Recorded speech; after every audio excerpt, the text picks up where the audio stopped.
kuatkan hati, negeri ini memanggilmu kawan.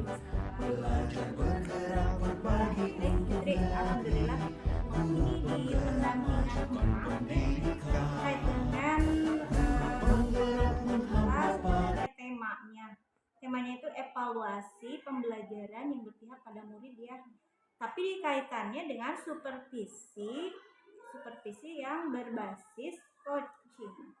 Nah, Bu Fitrianingsih di SD Biru 2 ini selama sebulan apa nih yang terjadi atau sesuatu yang bisa diceritakan nggak sebulan perkembangan ini?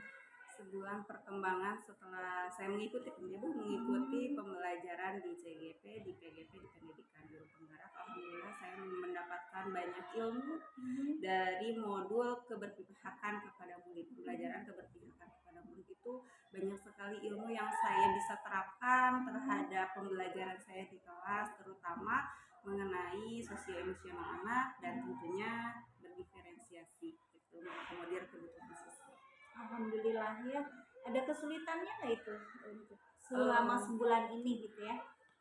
Sebetulnya kesulitan pasti ada. Itu menjadi sebuah tantangan bagi saya bagaimana mencoba menerapkan dari mulai diferensiasi, mengakomodir sampai anak benar-benar terpenuhi segala kebutuhan, segala apa yang diinginkan anak itu, kemerdekaan anak istilahnya bisa terakomodir. Ya, berarti luar biasa ya, ada progres dan perubahan dari semula ada jadi sekarang ada perkembangan gitu ya. Nah, terkait dengan rencana tindak lanjut yang pendampingan 3 kemarin masih ingat nggak? Itu membahas tentang revisi RPP ya? Iya. Nah, bagaimana nih RPP-nya? Apakah sudah? Alhamdulillah sudah direvisi Bu. Yang pertama mengenai sintak dari diferensiasinya sudah dimunculkan oleh saya bahwa ini adalah diferensiasi konten, proses maupun produknya. Kemudian dalam proses pembelajarannya pun sudah terdapat sintak-sintak. Insya Allah RPP-nya sudah saya revisi sedemikian rupa, mudah-mudahan bisa mendekati sesuatu nilai yang maksimal gitu ya Bu ya, yang baik gitu. Boleh mungkin saya lihat dulu ya RPP-nya ya. Boleh kan Bu ya? Mangga Bu RPP-nya. Nah, ini kalau dilihat dari RPP ini kan hari ini Ibu akan saya supervisi gitu ya istilahnya. Dan di sini ada tujuan pembelajaran yang akan Ibu sajikan nanti. Tapi kira-kira saat nanti saya supervisi ke kelas Ibu, kompetensi mana yang harus saya fokuskan dan bagian kompetensi mana yang harus saya amati Bu? Kompetensi yang tadi ya Bu ya, yang ketika saya mengakomodir kebutuhan anak, kemudian kompetensi saya dalam penguatan kompetensi sosial emosional yang diterapkan kepada anak. Ya, dua itu. Berarti saya akan catat bagian-bagian itu, fokus ke situ ya Bu ya. Tapi dari skala 1 sampai 9 nih Bu Fitri. Kira-kira ini sebelum saya observasi ya, saat pembelajaran di kelas Bu Fitri, kira-kira berapa angka yang Ibu miliki nih? Sampai saat ini masih di angka 6 mungkin ya Bu ya, masih angka 6, angka 6, angka 7, angka 6 lah mungkin ya. Jadi menurut saya itu perlu ada peningkatan Ibu ya, perlu ada peningkatan sehingga bisa menjadi lebih baik dan meningkat gitu. Walaupun sudah saya terapkan teknik-teknik stop, kalau kesadaran manajemen insya Allah Ibu ya, sudah anak, walaupun di dalam manajemen anak-anak masih ada yang tertawa, masih belum fokus, tapi kalau dalam kesadaran diri anak-anak sudah mulai, dan kesadaran sosial yang paling saya tekankan terhadap anak, karena anak merasa wah ini perlu ada penguatan. Siap Bu Fitri. Nah, terkait dengan RPP nih ya, di RPP itu dicantumkan dong tujuan pembelajaran hari ini. Apa tuh? Yang pertama tujuannya menjelaskan dan menganalisis Ibu ya, menganalisis posisi gerakan bulan, apa yang menyebabkan itu tersebut, kemudian posisinya seperti apa gerhana bulan tersebut. Yang kedua itu saya di sini karena waktunya sangat sempit, maka saya memberikan tugas proyek, sebuah proyek membuat model gerhana bulan. Dan yang ketiganya, saya mencoba ke anak untuk membuat sebuah laporan pengamatan berdasarkan minat anak. Nanti minat anak itu saya bagi nanti itu menjadi 4, ada yang bernyanyi, ada yang menulis cerita, ada yang bermain drama, dan ada yang menggambar. Jadi nanti laporannya berbentuk apa yang mereka minati. Nah, kalau didengar tadi oleh saya ya Bu Fitri, itu kompetensi yang akan dikembangkan gitu ya. Fokusnya kan di 2 area ya. Yang pertama kebutuhan murid, yang kedua sosial emosional. Nah, strategi apa nih untuk istilahnya memenuhi 2 kompetensi ini? Strateginya yang pertama, untuk diferensiasi saya sudah mencoba untuk mengelompokkan anak dengan cara sebelumnya melakukan tanya jawab, istilahnya tes diagnostik, tapi ini hanya tes diagnostik sederhana yang diberikan kepada anak SD sehingga dapat mengetahui kebutuhan anak, khususnya pada anak. Kemudian yang kalau sosial emosional tetap saya tekankan, tetap saya ulangi strateginya, terus berulang, terus dikuatkan di setiap harinya gitu. Jadi yang pertama kemungkinan adalah menggali kembali ya yang menjadi kebutuhan siswa sebetulnya melalui kelompok-kelompok siswa. Ya. Tapi yang kedua itu selain penguatan ada motivasi. Motivasi, kemudian penekanan ini istilahnya mengingat kembali apa kesepakatan yang sudah kami kelas, warga kelas yang sudah disepakati terhadap kesepakatan kelas. Terutama memotivasi kesadaran diri siswa. Ya, kesadaran diri siswa dan kesadaran sosialnya yang paling. Ya, baik, mungkin kita eksekusi ke kelasnya ya sekarang. Ya. Terima kasih Bu, nanti kita sambung lagi untuk pasca observasi ya. Sama-sama.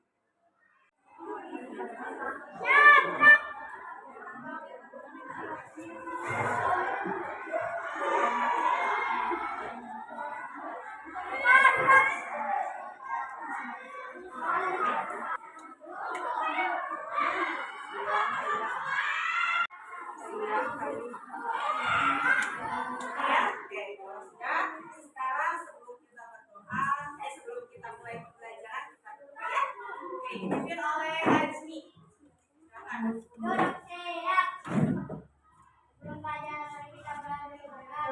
Karena kesedihan di keluarga ya. Kemudian ada yang ngantuk. Kenapa ngantuk nih? Siapa yang ngantuk? Oke, Jian, boleh diungkapkan apa yang menyebabkan ngantuk? Gimana? Ya, kalian sudah memahami apa itu gerakan bumi, ya? Gerakan bumi itu ada 2, ada rotasi dan revolusi. Hanya 6 orang, ya. Tidak apa-apa, tidak mengurangi dari tujuan kita ya. Dan ini kelompok menulis, ya. Kelompok menulis memberikan pengaruh terhadap terjadinya peristiwa gerhana matahari dan bulan. Bagaimanakah proses terjadinya peristiwa tersebut? Simak videonya sampai selesai ya.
kerja peserta didik.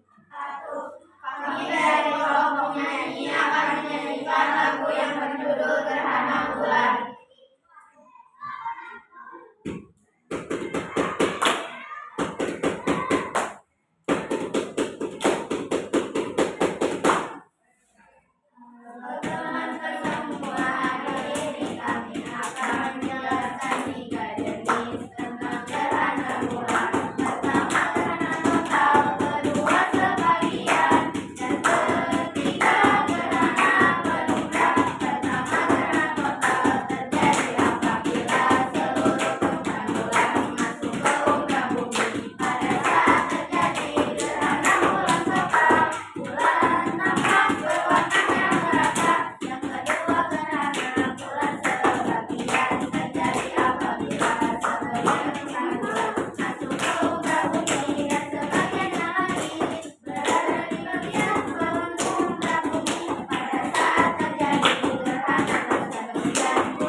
Gerhana bulan.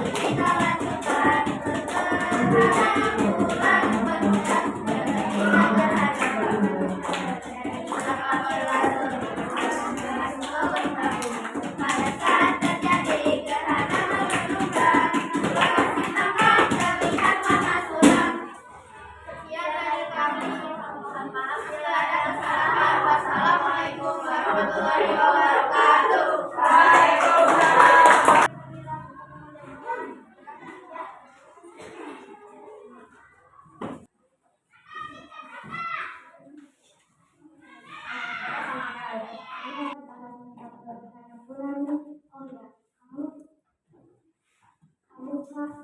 Kamu bisa berkantin ya, kata juga.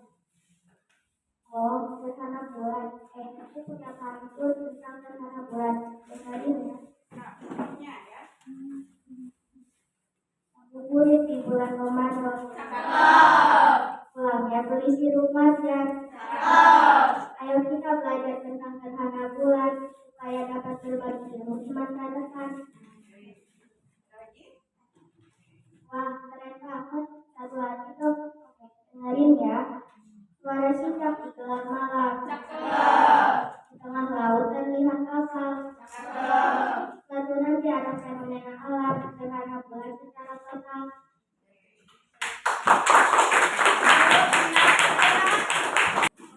Sudah bisa lebih mengerti mengenai materi tentang gerhana bulan? Nah, jadi dari bisa kita simpulkan. Coba, gerhana bulan itu terjadi kapan? Apa yang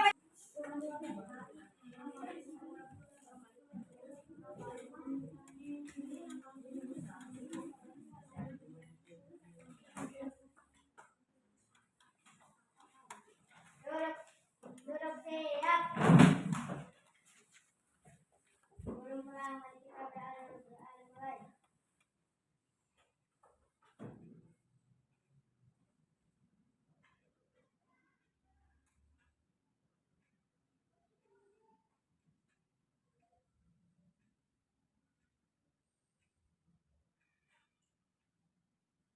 Selesai.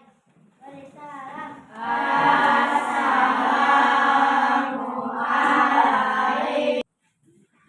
jangan lupa tugasnya dikerjakan ya.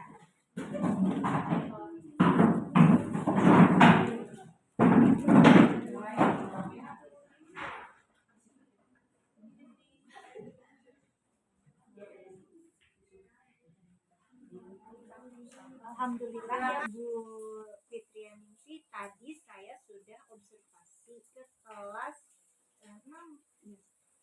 Menurut Bu Fitri, ini tujuan kita untuk percakapan pasca observasi ini apa nih? Menurut saya Bu, jadi tujuan percakapan ini untuk memperbaiki ya Bu. Jadi kalau masih ada kekurangan, kesalahan dalam saat saya mengajarkan dan pembelajaran. Lalu menurut Bu Fitri nih ya, setelah tadi melakukan pembelajaran di kelas tuh, dari angka 1 sampai 10 nih, berapa tuh angka yang dimiliki saat ini? 1 insya Allah Bu 8 ya, pede aja Bu 8. 8 pede. 8 itu bisa diidentifikasikan nggak, dijelaskan kriterianya apa tuh 8 itu? 8 itu ketika tadi di awal sebelum observasi di praobservasi bahwa saya belum bisa memetakan, istilahnya memetakan mengakomodir kebutuhan siswa. Insya Allah dengan RPP yang saya buat tadi, kemudian saya praktekkan, saya mulai menunjukkan adanya mengakomodir kebutuhan siswa berdasarkan minatnya. Gitu. Untuk mengakomodir diferensiasi kontennya sudah saya lengkapi dengan berbagai macam cara belajar anak. Siap. Nah, terkait itu ya, temuan nih, saya ingin membahas temuan yang saya temukan lah gitu ya. Karena supervisor itu kan supervisi, tapi yang ditemukan walaupun fokus saya ke sana, tapi saya ada beberapa temuan yang saya dapat nih hari ini. Yang pertama tadi di modifikasi lingkungan tuh ya, siswa itu kan awalnya di pembukaan gitu memang udah bagus ya, walaupun baca doa udah ada, karakter siswanya udah ada gitu ya, religinya udah masuk. Namun di sumber belajar nih di RPP kan ada ya, betul. sumber belajarnya itu menggunakan buku tema yang Kemdikbud. Tapi saya belum melihat gitu ya, yang pertama itu belum melihat di media-media siswa sumber belajar. Walaupun ternyata di proses pembelajaran itu ada siswa yang meminjam buku gitu ya untuk produk mereka. Nah, ini temuan saya. Kemudian yang kedua itu tentang kesimpulan. Kalau di RPP itu kan resume ya, tapi di situ saya lihat memang ada kesimpulan. Ibu juga membuat kesimpulan bersama anak-anak gitu. Namun di RPP tertulisnya resume gitu, nggak apa-apa ya.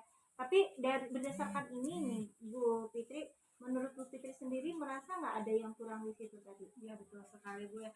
Dari yang pertama sumber belajar, itu jujur keterbatasan saya sebagai guru, tetapi anak-anak yang membutuhkan dan masih kurang dalam penyampaian saya melalui gambar dan video, alhamdulillah masih ada ya yang menggunakan sumber belajar. Sebetulnya sumber belajar itu terdapat di kelas, tetapi kebetulan untuk pembelajaran saat ini tidak saya berikan kepada setiap kelompok gitu. Jadi itu mungkin nanti kedepannya saya mencoba untuk lebih memperhatikan lagi sumber-sumber belajar yang digunakan sehingga antara rencana dengan pelaksanaan itu lebih sinkron.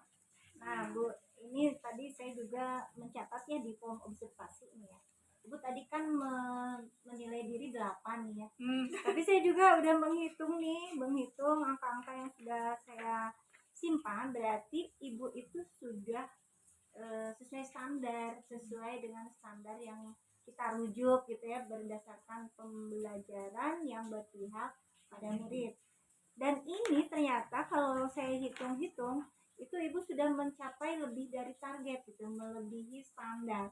Jadi kalau angka 98,07 itu di atas standar ya Bu. Walaupun Ibu merasa hanya baru 8. Masih banyak perbaikan Bu. Iya, karena saya sudah amati, saya observasi semua temuan-temuan itu hanya itu, dan sisanya produknya ada, diferensiasinya keren ya, ada diferensiasi kontennya masuk gitu ya, produk dan prosesnya juga keren.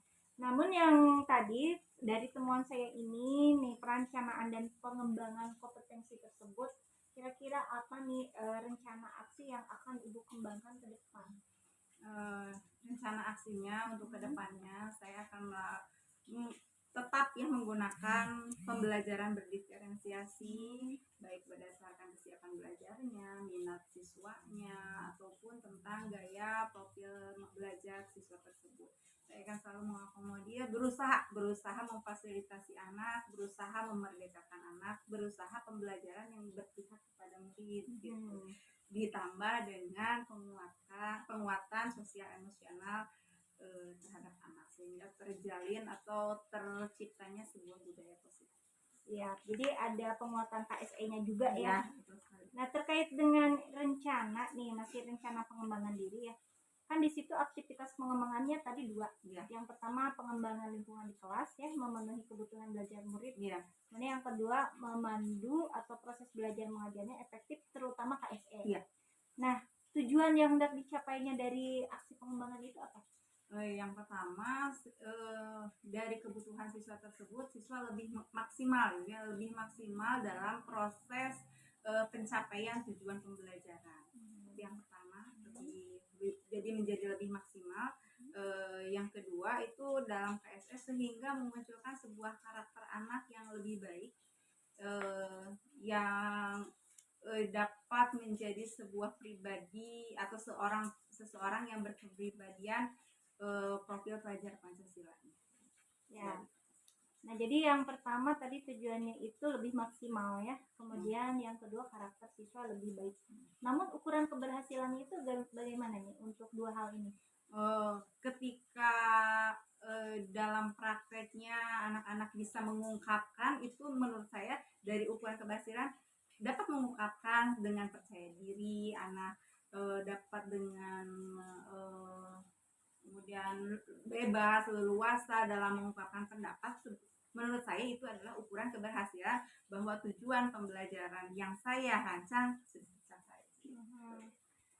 Tapi dengan adanya itu apa perlu dukungan yang lain nggak? Maksudnya tuh dari guru-guru lain misalnya? Ya, jadi memang kalau dukungan perlu ya. Jadi maksud di sini perlu itu agar lebih mensosialisasikan kepada guru-guru yang lain yang tidak mengikuti program guru penggerak ini, sehingga bisa lebih familiar gitu. Apa sih diferensiasi, apa sih KSE, sehingga visi yang kita miliki, yang kita rancang secara bersama itu bisa terwujud dengan sama-sama. Jadi tidak hanya saya sebagai sepihak, gitu. Mudah-mudahan gitu bisa menularkan kepada yang lain. Tadi ukuran keberhasilan itu siswa lebih baik juga ya, secara karakter gitu. Karakter. Nah, pendukungnya itu berarti dari guru ya? Iya, dari guru, kemudian guru, dari siapa ya, lagi? tentu dari kepala sekolah, Kepala sekolah. Dari orang tua siswa. Jadi ini kan kalau berdiferensiasi itu yang utamanya ada praktek, ada pembelajaran proyek ya, ada tugas proyek yang dikerjakan di rumah. Kalau orang tuanya tidak mendukung, tidak tahu, maka ya ini apa sih gitu ya. Jadi harus ada komunikasi antara orang tua dan guru bahwa proyek ini diperlukan untuk membentuk anak menjadi seorang yang berkarakter atau pribadi yang baik, sekaligus mencapai tujuan pembelajaran yang diinginkan. Nah, untuk rencana tindak lanjut bisa dijelaskan ulang Bu? Rencana tindak lanjutnya yang pertama, saya akan menerapkan pembelajaran diferensiasi juga KSE di setiap materi ya, disesuaikan dengan materi diferensiasinya, baik itu minatnya, kesiapan belajar maupun gaya belajarnya akan disesuaikan. Yang kedua juga KSE-nya akan tetap dikuatkan agar menjadi seorang yang berkarakter baik. Nah, kalau butuh dukungan dari KS dan guru, itu bentuk rencana tindak lanjutnya seperti apa? Nah, dimulai dari nanti kan ada kucingnya. Otomatis nanti saya akan mensosialisasikan sebelum proses kucing. Sebetulnya yang akan dikucing itu mengenai pembelajaran yang berdiferensiasi dan KSE.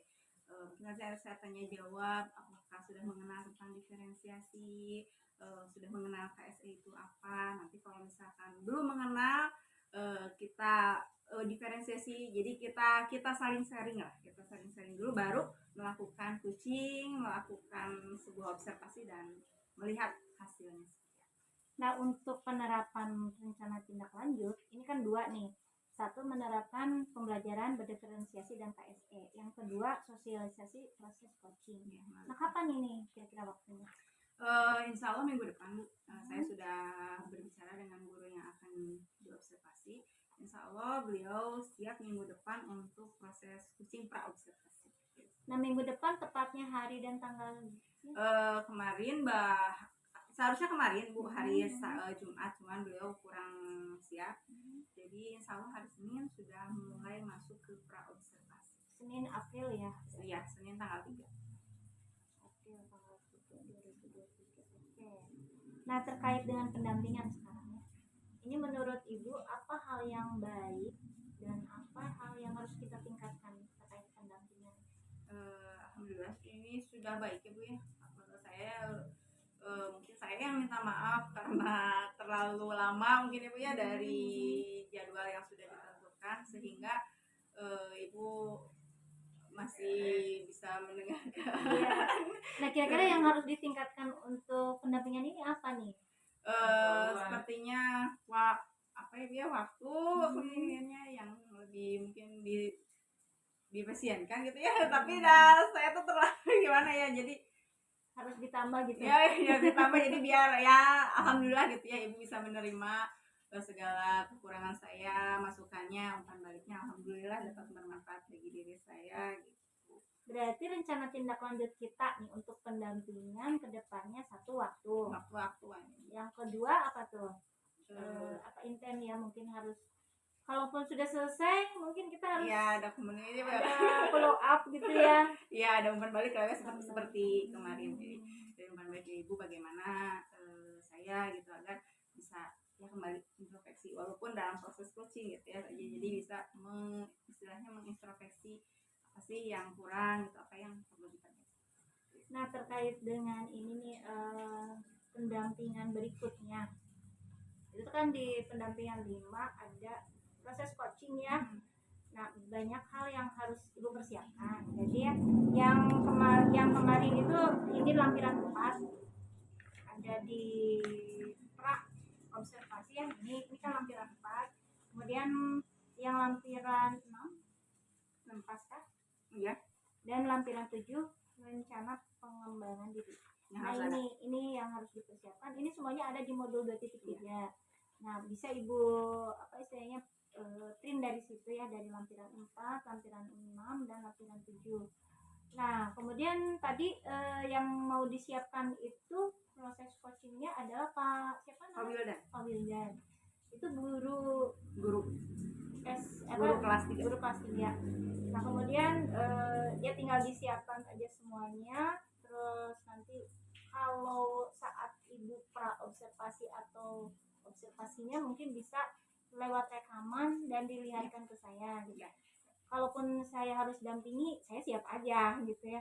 Cuma pas pendampingan 5 itu Ibu harus ada dengan Pak Wildannya untuk proses coaching. Mungkin saya pantau, saya lihat Pasca ya Bu?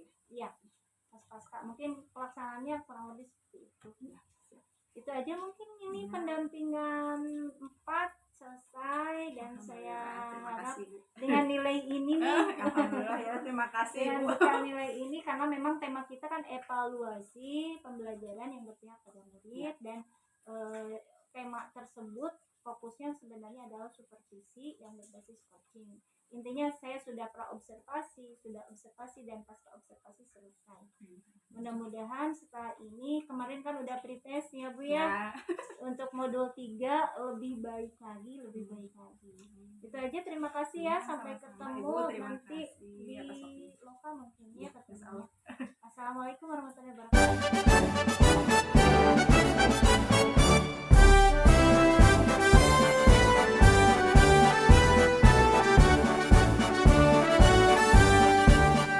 Bulatkan tekad, kuatkan hati. Negeri ini memanggilmu kawan.